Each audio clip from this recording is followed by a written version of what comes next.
Welcome to Caricomp Insider, where high-tech facial recognition meets real-world intelligence.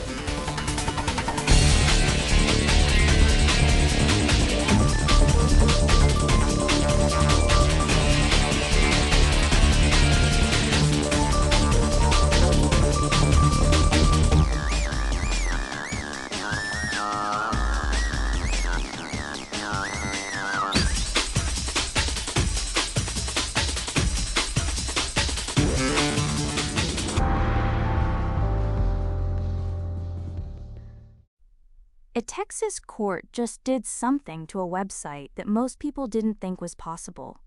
It froze the domain, locked the company out of its own site, unless it pays a bond worth more than $9 million and starts checking the age of every visitor. If you've ever typed a website address and expected it to just load, this story is about the internet you use every day.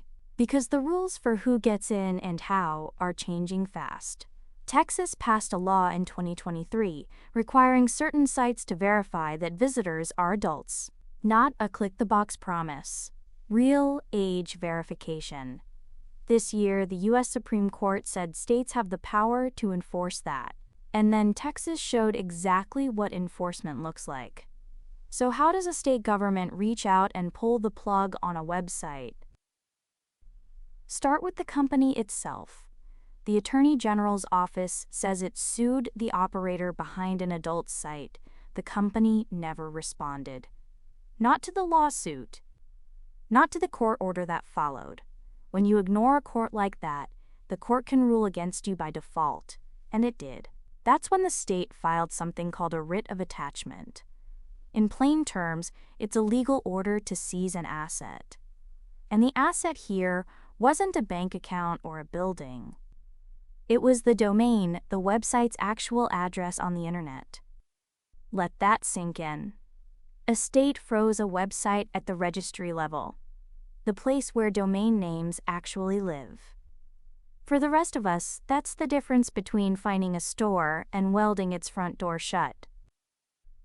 Now the number. To get back online, the court says the company has to post a bond worth more than $9 million and actually build age verification into the site. That's not a slap on the wrist.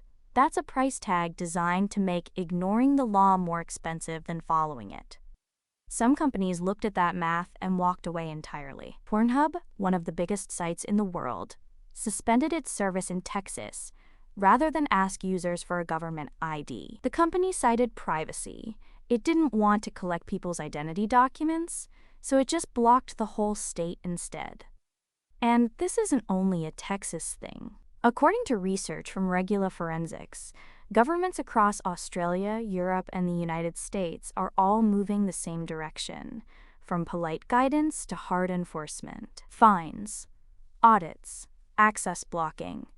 Age verification is turning from a courtesy into plumbing, built into the internet itself. For anyone who researches or investigates online, that means the open web is getting a little less open. More doors, more checkpoints, more moments where a site asks, "Prove who you are first." But the part critics keep pointing to is the one nobody planned for.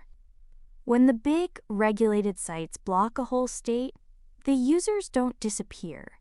They drift to the smaller, darker sites, the ones with no verification, no moderation, and no oversight at all.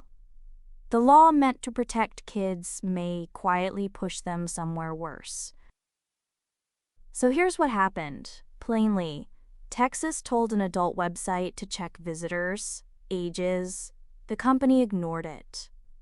So a court froze the website's address and demanded millions to reopen it. And now that same playbook could reach far beyond adult content, to gambling, to finance, maybe someday to ordinary sites.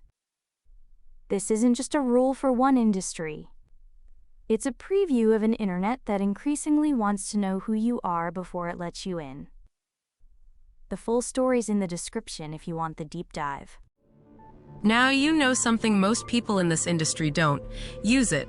And when you're ready to put it to work, Caricomp.com. We'll see you tomorrow.